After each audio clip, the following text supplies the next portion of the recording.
अस्सलाम वालेकुम स्टूडेंट्स, कैसे हैं आप सब। मेरा नाम है बिस्मा असगर। उम्मीद करती हूँ आप सब बिल्कुल ठीक होंगे। मैं आपको यहाँ पे पढ़ा रही हूँ इन्वायरमेंटल केमिस्ट्री का टॉपिक वाटर। ठीक है, वाटर की हम बहुत सी बातें डिस्कस कर रहे हैं और इस लेक्चर में जो चीज़ें हम डिस्कस करने लगे वो ये हैं कि वाटर में कौन से यूजफुल सब्सटेंसेस प्रेजेंट होते हैं। ठीक है, ये सारी बातें हम करते हैं और इसके लिए हम चलते हैं लेक्चर की तरफ। तो स्टूडेंट्स, हमने ये तो देख लिया कि हमारे पास वाटर की प्रेजेंस को डिटेक्ट करने का तरीका क्या है, लेकिन मैंने आपको साथ ही साथ एक बात बताई थी कि आपके पास वाटर में बहुत सारी चीज़ें डिजॉल्व्ड होती हैं। ठीक है, जिनको प्योर करने के लिए, मतलब वाटर को प्योर करने के लिए, उन चीज़ों को रिमूव करने के लिए हम उसकी वाटर की डिस्टिलेशन कर लेते हैं। लेकिन अब ऐसा भी होता है कि आपके पास जो वाटर के अंदर चीज़ें मौजूद हैं, ज़रूरी नहीं कि वो सारी की सारी हार्मफुल हों।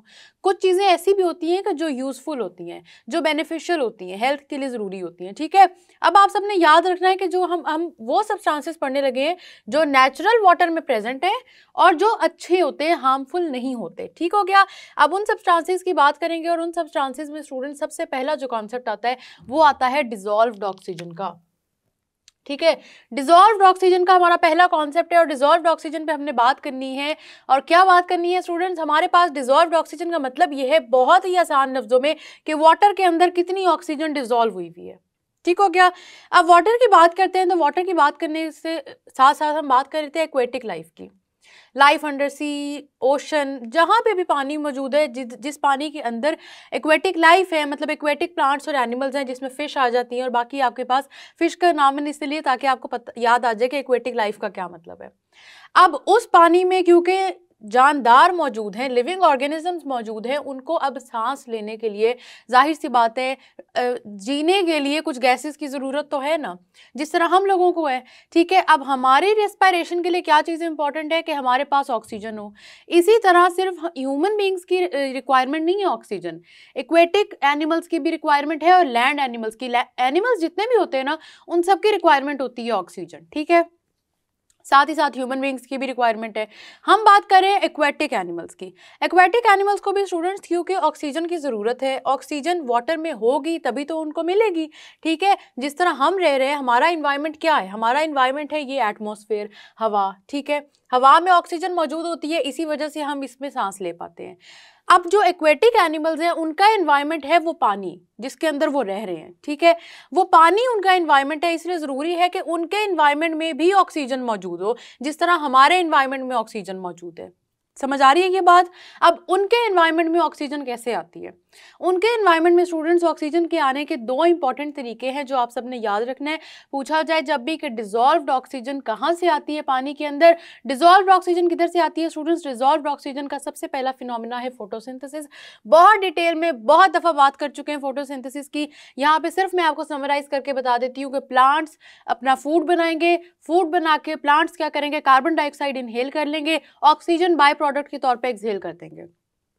वो ऑक्सीजन स्टूडेंट्स अब क्या होगा कि एनिमल्स यूज कर लेंगे फॉर रेस्पिरेशन, सांस लेने का जो हमारा जितना एनिमल्स का ब्रीदिंग सारा कॉन्सेप्ट है या ब्रीदिंग का जो प्रोसेस है उसमें एनिमल्स यूज कर लेंगे। ठीक हो गया। एक तो सोर्स हो गया ऑक्सीजन का फोटोसिंथेसिस। क्यों? क्योंकि पानी के अंदर एक्वेटिक प्लांट्स भी तो मौजूद है ना।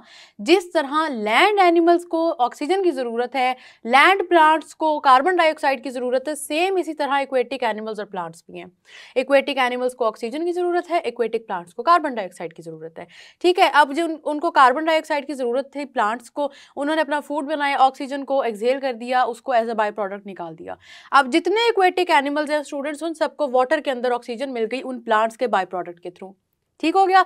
ये सबसे पहला सोर्स है, आ गया फोटोसिंथेसिस आपके पास एक्वेटिक एनिमल्स के लिए ऑक्सीजन का। ये पहला सोर्स है, वो ऑक्सीजन वाटर में डिसॉल्व हो जाएगी, वाटर के अंदर मौजूद होगी, वो जो एनिमल्स हैं वो उधर से उसको इनहेल कर लेंगे। ठीक हो गया। दूसरा कॉन्सेप्ट क्या है या दूसरा सोर्स क्या है? दूसरा सोर्स है स्टूडेंट्स, आप सबको पता है हमारी एटमॉस्फेयर में ऑक्सीजन की क्वांटिटी बहुत ज़्यादा है। ठीक है, अब विंड एक्शन से क्या होता है, हवाएं चलती हैं। हवाएं चलती हैं जब, तो हवा, अब ज़रूरी नहीं है कि बहुत तेज़ हवाएं चलेगी, जो नेचुरली भी एक विंड है ना, वो एयर है जो चल रही है। ठीक है, अब उस वजह से क्या होता है कि ऑक्सीजन की डिफ्यूजन होती है। डिफ्यूजन का क्या मतलब होता है? डिफ्यूजन का मतलब होता है स्टूडेंट्स के कोई भी गैस किसी ऐसी जगह से ट्रेवल करती है जहाँ पे वो ज़्यादा क्वांटिटी में है और किसी ऐसी जगह पे जाती है जहाँ वो थोड़ी क्वांटिटी में है। ठीक है, नेचुरल प्रोसेस होता है ये, क्योंकि वो अपनी हाई कॉन्सेंट्रेशन से लो कॉन्सेंट्रेशन की तरफ जाती है। अब हाई कॉन्सेंट्रेशन आपके एटमॉस्फेयर में है और पानी में कॉन्सेंट्रेशन ऑक्सीजन की हो गई है कम। गौर से सुनिए बात, डिफ्यूजन का कॉन्सेप्ट क्योंकि आप लोग पहले आई थिंक पढ़ भी चुके होंगे बायोलॉजी में। अब ऑक्सीजन की ज़्यादा क्वांटिटी है एयर में, एटमॉस्फेयर में, और ऑक्सीजन की थोड़ी क्वांटिटी है पानी में। तो ऑक्सीजन क्या करेगी, ये हवा से ऑटोमेटिकली डिफ्यूजन के प्रोसेस से पानी के अंदर चली जाएगी। ठीक है, इस तरह से क्या होगा कि वाटर के अंदर भी ऑक्सीजन का लेवल मेंटेन रहेगा और ये ऑक्सीजन जो एटमॉस्फेयर की तरफ से आ रही है ये भी एक्वेटिक एनिमल्स यूज़ कर लेंगे और उनके रेस्पिरेशन का प्रोसेस भी हो जाएगा।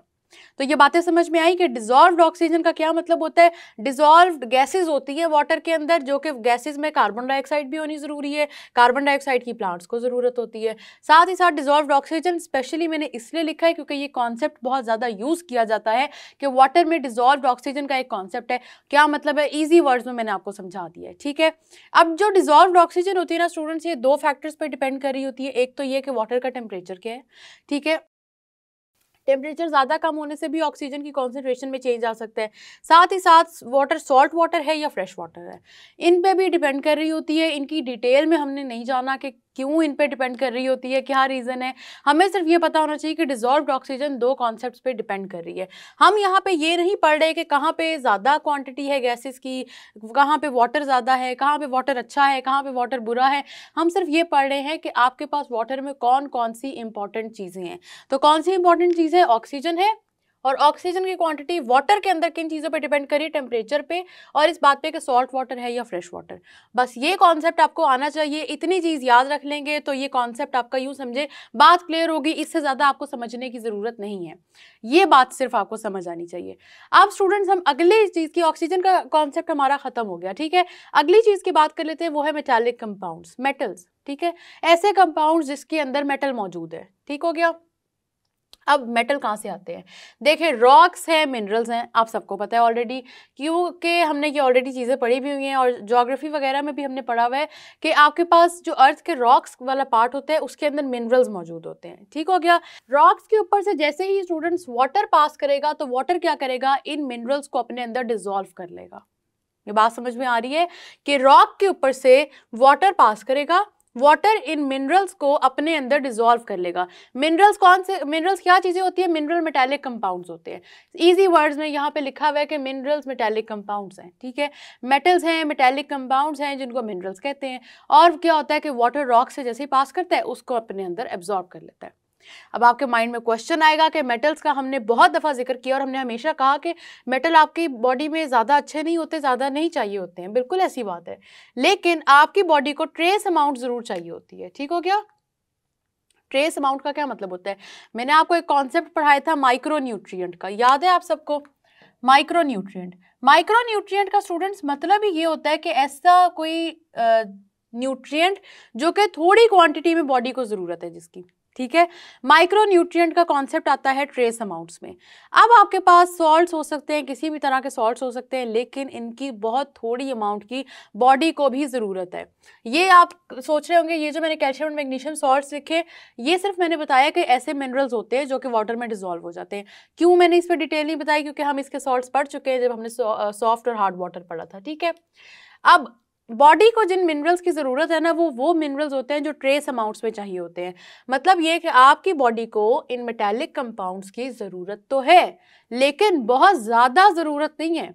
ट्रेस अमाउंट बहुत ही छोटी अमाउंट चाहिए, छोटी अमाउंट चाहिए, और उससे आपकी बॉडी का जो काम है वो पूरे हो जाएंगे। ठीक है, अब बॉडी को कौन कौन से मिनरल्स चाहिए बॉडी को स्टूडेंट सबसे पहले चाहिए ग्रुप 1 में आपके पास जो मेटल आयंस मौजूद हैं। अगर आपने पीरियोडिक टेबल के पहले 20 एलिमेंट्स याद नहीं किए अभी तक, तो फिर आपके लिए ये समझना मुश्किल हो जाएगा। पीरियोडिक टेबल के पहले 20 एलिमेंट्स याद कर लें स्टूडेंट। सबसे पहले आपके पास आते हैं ग्रुप 1 के मेटल आयंस। ग्रुप 1 में जो एलिमेंट्स मौजूद हैं, हाइड्रोजन को निकाल के, वैसे तो मॉडर्न पीरियोडिक टेबल में हम हाइड्रोजन को कंसिडर भी नहीं करते ग्रुप 1 का पार्ट, लेकिन हाइड्रोजन के अलावा आपके पास लिथियम से आगे जितने प्रेजेंट है ना एलिमेंट्स ग्रुप 1 में, वो सारे के सारे ही मेटल्स हैं। ग्रुप 2 के भी मेटल्स हैं। ठीक है, तो जाहिर सी बात है जब वो आयन बनाएंगे तो वो मेटल आयन बनाएंगे। ठीक है, ये कॉन्सेप्ट समझ में आ गया।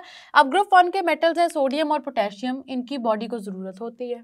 माइन्यूट क्वांटिटी सही, छोटी क्वांटिटी सही, ट्रेस अमाउंट, माइक्रो न्यूट्रिएंट, जो मर्जी कह लें, एक ही चीज़ है। इतनी थोड़ी क्वांटिटी सही, लेकिन बॉडी को ज़रूरत होती है। ठीक है, ये वो दो एलिमेंट्स हैं जो ग्रुप 1 में प्रेजेंट है। गौर से सुनने वाली बातें हैं, क्योंकि देखें आपके वाटर इंपॉर्टेंट पार्ट है लाइफ का। अगर आपको इसके बारे में इंफॉर्मेशन नहीं होगी तो फिर आपका जो है ना कॉन्सेप्ट पूरा क्लियर नहीं होगा। और हम यहाँ पे जिस कॉन्सेप्ट की बात करें, हम बात करें पेपर पॉइंट ऑफ व्यू से, तो पेपर पॉइंट ऑफ व्यू से हमें ये सारी चीज़ें आनी चाहिए। वैसे भी केमिस्ट्री के स्टूडेंट को ना थोड़ी नो हाउ होनी चाहिए इन्वायरमेंट की। फिर हम बात कर लेते हैं ग्रुप 2 मेटल आइंस की। तो हमारे पास ग्रुप 2 में दो मेटल इंपॉर्टेंट है, कैल्शियम और मैग्नीशियम। बेशक ये वाटर को हार्ड कर देते हैं, बेशक इनकी एक्स्ट्रा क्वांटिटी हमारे लिए भी अच्छी नहीं है, लेकिन इनकी माइन्यूट क्वांटिटी हमारी बॉडी को ज़रूर चाहिए। ठीक है, अगली क्लासेस में आप पढ़ेंगे कि किसकी कितनी क्वांटिटी क्यों रिक्वायर्ड है, लेकिन यहाँ पे मैं आपको सिर्फ इतना बता रही हूँ कि आपके पास इनकी क्वांटिटी होनी चाहिए, ट्रेस अमाउंट ही सही, लेकिन बॉडी में होनी चाहिए। ठीक हो गया। अब आगे देख लेते हैं स्टूडेंट्स, आपके माइंड में क्योंकि जो क्वेश्चन आता होगा अक्सर कि हम तो केमिस्ट्री पढ़ रहे हैं, तो हम इन्वायरमेंटल केमिस्ट्री मतलब इन्वायरमेंट स्टडी क्यों कर रहे हैं, इसमें हम वाटर को स्टडी क्यों कर रहे हैं। क्योंकि देख लें कि आपके वाटर के अंदर जो चीज़ें मौजूद हैं वो सारी वही हैं जो केमिस्ट्री से रिलेटेड है। तो ऐसा नहीं होता कि नेचर में ये सारी चीज़ें, सारी साइंसेज अलग अलग हो गई हैं। ये अल्लाह ताला ने बड़ा इनका यूनिक ब्लेंड बनाया हुआ है, हर साइंस इन्वॉल्व है, लेकिन हम सिर्फ यहाँ पे उन चीज़ों को डिस्कस करेंगे जो केमिस्ट्री पॉइंट ऑफ व्यू से इंपॉर्टेंट है। ठीक हो गया। आपके ग्रुप 1 के मेटल आइंस हमने डिस्कस कर लिए, ग्रुप 2 के डिस्कस कर लिए। अब चलते हैं ट्रांजिशन मेटल आइंस पे। ट्रांजिशन मेटल्स कौन से होते हैं? अगर आपको पीरियोडिक टेबल की नो हाउ है, अंडरस्टैंडिंग है, जो कि होनी चाहिए क्योंकि आपने 9th में पीरियोडिक टेबल को स्टडी किया है, तो आपको पता है कि पीरियोडिक टेबल के मिडल में जो एलिमेंट्स प्रेजेंट होते हैं उनको ट्रांजिशन मेटल्स कहते हैं। ठीक हो गया। ये ग्रुप 2 के बाद प्रेजेंट होते हैं, ग्रुप 2 से ऑनवर्ड्स हैं, और ग्रुप 13 से पहले वाले ग्रुप 12 तक। ठीक है, ग्रुप 12 तक आपके ट्रांजिशन मेटल आइंस होते हैं, और ट्रांजिशन मेटल आइंस में भी आपके पास कौन कौन से ज़रूरी हैं? आपकी बॉडी में आयरन होना चाहिए, कोबाल्ट होना चाहिए, निकल, कॉपर, जिंक एंड क्रोमियम। ये सारे आपकी बॉडी की ज़रूरत है। ठीक हो गया, बात समझ में आ रही है? आपको इस लेवल पे सिर्फ इतना पता होना चाहिए कि कौन कौन से मेटल्स की आपकी बॉडी को ज़रूरत है। डिटेल आपके ना तो सिलेबस का पार्ट है और ना ही ये अभी आपका लेवल है, मतलब अभी आप बच्चे हैं, छोटे हैं। ठीक है, आपको सिर्फ इतना पता होना चाहिए कि कॉन्सेप्ट्स बेसिक कौन से हैं। कॉन्सेप्ट्स को लेकर चलेंगे तो नेक्स्ट क्लासेस में जब इनकी डिटेल आएगी आपको वो आराम से याद हो जाएंगे, इसलिए कॉन्सेप्ट क्लियर करने पर फोकस करें। इसके अलावा अब क्योंकि मेटल्स तो बहुत सारे डिस्कस कर लिए ना कि बॉडी में इनकी ज़रूरत तो होती है, लेकिन हमारी बॉडी में कौन से मेटल्स की ज़रूरत होती है जो बड़े इंपॉर्टेंट है ना, मैं वो दो आपको सिर्फ बता देती हूँ, मैं ज़्यादा डिटेल नहीं बताऊँगी।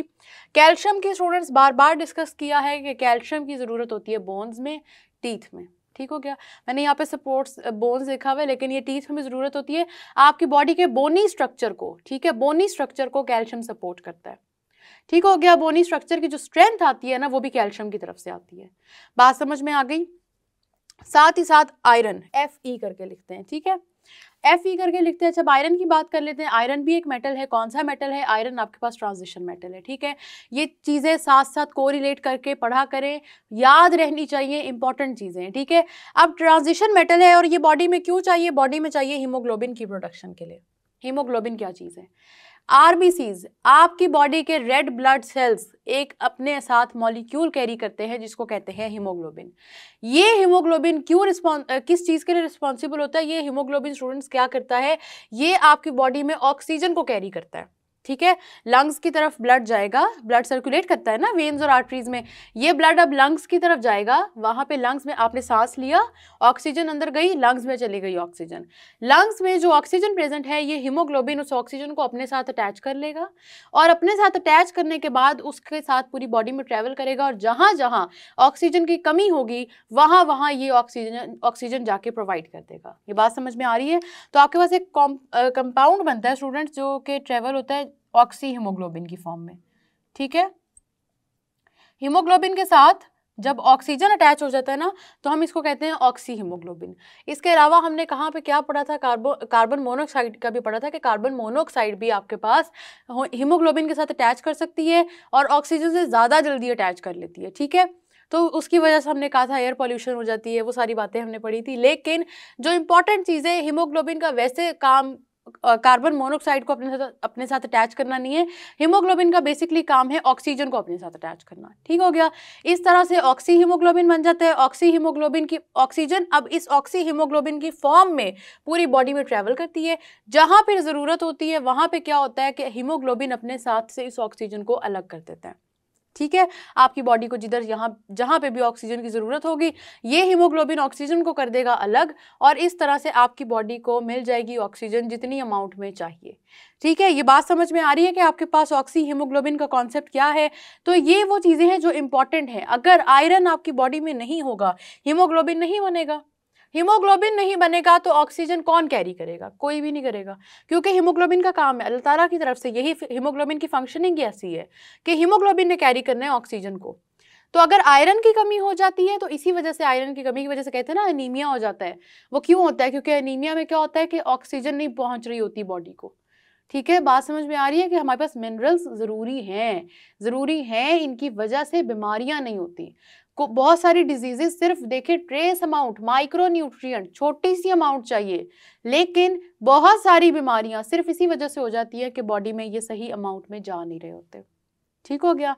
इसके अलावा स्टूडेंट्स आपने ये भी याद रखना है कि मेटालिक कंपाउंड्स, मिनरल्स बेशक होते हैं, लेकिन आपकी बॉडी को ज़रूरत नहीं है कि हर मेटालिक कंपाउंड अब बॉडी के पास आए। कुछ की ज़रूरत है, ट्रेस अमाउंट में ज़रूरत है, फंक्शनिंग के लिए इंपॉर्टेंट है, 2 हमने डिस्कस कर लिए। लेकिन ये भी नहीं है कि हर तरह का मेटालिक कंपाउंड आपकी बॉडी में आ जाएगा और बॉडी को मसला ही नहीं होगा, ऐसा भी नहीं होता। ठीक है, हमने अभी पढ़ने हैं कि सब्सटेंसेस दैट आर हार्मफुल, जो कि वाटर में प्रेजेंट होते हैं, उनको हमने अभी स्टडी करना है, लेकिन उनके अंदर भी कुछ मेटालिक कंपाउंड्स आएंगे। तो यहाँ मैं सिर्फ ये कॉन्सेप्ट आपका क्लियर करना चाह रही हूँ कि बेशक मेटालिक कंपाउंड्स होते हैं जिनको हम मिनरल्स कहते हैं, हमारे लिए इंपॉर्टेंट होते हैं, लेकिन हर मेटालिक कंपाउंड हमारे लिए इंपॉर्टेंट नहीं होता। दूसरा, आपके इंडस्ट्रियल स्केल पे जब भी वाटर की प्योरीफिकेशन की जाती है, उसके अंदर कुछ क्वांटिटी मिनरल्स की छोड़ी जाती है। अब वो बहुत ज़्यादा स्टूडेंट्स एक डिटेल्ड वो होता है तरीका, ठीक है, बड़ा कंसाइज और बहुत ज़्यादा ख्याल करके तरीका परफॉर्म किया जाता है, जिसमें कैलकुलेट किया जाता है कि जितनी बॉडी को मिनरल्स की क्वांटिटी चाहिए क्या उतनी प्रेजेंट है या नहीं। ठीक है, इसलिए आपने देखा होगा मिनरल वाटर बॉटल्स पे अक्सर लिखा होता है कि मिनरल्स का नाम लिखा होता है, साथ उनकी क्वांटिटीज़ लिखी होती हैं कि इस वाटर को डिस्टिल करने के बाद, साफ़ करने के बाद उसके अंदर कितने मिनरल्स छोड़े गए हैं। ठीक है, ये कॉन्सेप्ट सब इकट्ठे हैं, ऐसा आपके इर्द गिर्द है, मुश्किल चीज़ें कुछ भी नहीं है, हमें सिर्फ इनको समझ के चलना है। ठीक है, जो पानी आप पीते हैं मिनरल वाटर बॉटल, उसके ऊपर कभी नोटिस कीजिएगा लिखा होता है कि आपके पास मिनरल्स कितनी क्वांटिटी में मौजूद हैं। ठीक हो गया, ये बात समझ में आ गई। वो कैसे पता चलता है? इंडस्ट्रियल स्केल पे जब प्रिपरेशन होती है ना और वाटर को प्योरीफाई किया जाता है, तो वाटर के अंदर इतने मिनरल्स छोड़े जाते हैं जिसकी बॉडी को ज़रूरत होती है, और वो बहुत ट्रेस अमाउंट में ही छोड़े जाते हैं, एक्स्ट्रा अमाउंट निकाल दी जाती है, और वो वाटर आप और मैं बाय करके हम पी लेते हैं। ठीक हो गया, ये बातें समझ में आ गई। ये इंपॉर्टेंट कॉन्सेप्ट है। डिजॉल्व्ड ऑक्सीजन के साथ साथ याद रखना है कि कार्बन डाइऑक्साइड भी वाटर में डिजॉल्व हो जाती है, लेकिन कार्बन डाइऑक्साइड की जब आपने बात करनी है स्टूडेंट्स, तो आपने बात करनी है एक्वेटिक प्लांट्स के हिसाब से कि प्लांट्स को उस कार्बन डाइऑक्साइड की ज़रूरत होती है। ये नहीं कहना कि कार्बन डाइऑक्साइड अगर डिजॉल्व हो गई है वाटर में तो वो हमारी ज़रूरत बन जाती है, नहीं, कार्बन डाइऑक्साइड हमारी ज़रूरत कभी भी नहीं है। ठीक है, अगर आपने बात करनी है एक्वेटिक लाइफ की, तब आपने बात करनी है कि डिजॉल्व्ड कार्बन डाइऑक्साइड भी होती है। कब बात करनी है? जब एक्वेटिक लाइफ की बात करेंगे। तो आपने कहना है कि कार्बन डाइऑक्साइड भी होती है डिजॉल्व आपके पास वाटर एक्वेटिक लाइफ के लिए वाटर के अंदर, ताकि प्लांट्स वहाँ से लें कार्बन डाइऑक्साइड और फोटोसिंथेसाइज कर लें। ठीक है, ये बात समझ में आ रही है। ऑक्सीजन की बात सिर्फ क्यों की गई थी? क्योंकि ऑक्सीजन आपके और मेरे, हम सब के लिए भी इंपॉर्टेंट है, लेकिन सिर्फ एक्वेटिक लाइफ की बात करें तो आप ये भी कह सकते हैं कि वाटर के अंदर डिजॉल्व्ड कार्बन डाइऑक्साइड भी मौजूद है। तो ये सारे के सारे कॉन्सेप्ट्स इंपॉर्टेंट हैं। मेटल्स के नाम याद कर लें, अच्छा होगा, क्योंकि अगर आप मेटल्स के नाम याद कर लेंगे आपको पता होगा कि आपकी बॉडी में किस किस मेटल की ज़रूरत है। ये बातें यहाँ ख़त्म नहीं होंगी, ये बातें मैं तो शायद आपको इससे ज़्यादा डिटेल नहीं पढ़ाऊँगी, लेकिन आपकी अगली क्लासेस में ये डिटेल्स दोबारा आएंगी। अगर अभी आप गौर से नहीं पढ़ेंगे तो आपको अगली क्लासेस में स्टूडेंट्स बहुत मुश्किल होगी, फिर नहीं समझ आएंगी चीज़ें, फिर क्योंकि आपके पास कॉन्सेप्ट ज़्यादा से ज़्यादा होते चले जाएंगे। बेसिक्स को क्लियर करके चलें ताकि अगली क्लासेस में आपको ज़रा भी मुश्किल ना हो और कॉन्सेप्ट भी क्लियर हो जाए। स्टूडेंट्स, मैंने आपको जितनी बातें बताई हैं कि आपके पास वाटर में यूज़फुल सब्सटेंसेस कौन से होते हैं, इन सब का ख्याल रखना है, क्योंकि इसके बाद हमने जो बातें करनी है वो होंगी पॉल्यूशन के बारे में। बातें यहाँ ख़त्म नहीं हुई, बातें अभी इसके बाद भी और हैं, लेकिन ज़रूरी है कि उन पर जाने से पहले आप इन कॉन्सेप्ट्स को अच्छी तरह से समझ लें, ताकि आपको पता हो कि वाटर में कौन से ऐसे सब्सटेंसेस हैं जो यूज़फुल होते हैं और कौन से ऐसे हैं जो हार्मफुल होते हैं। आप यूज़फुल की प्रैक्टिस करें। हम मिलेंगे नेक्स्ट लेक्चर में नए टॉपिक के साथ, तब तक के लिए अल्लाह हाफिज़।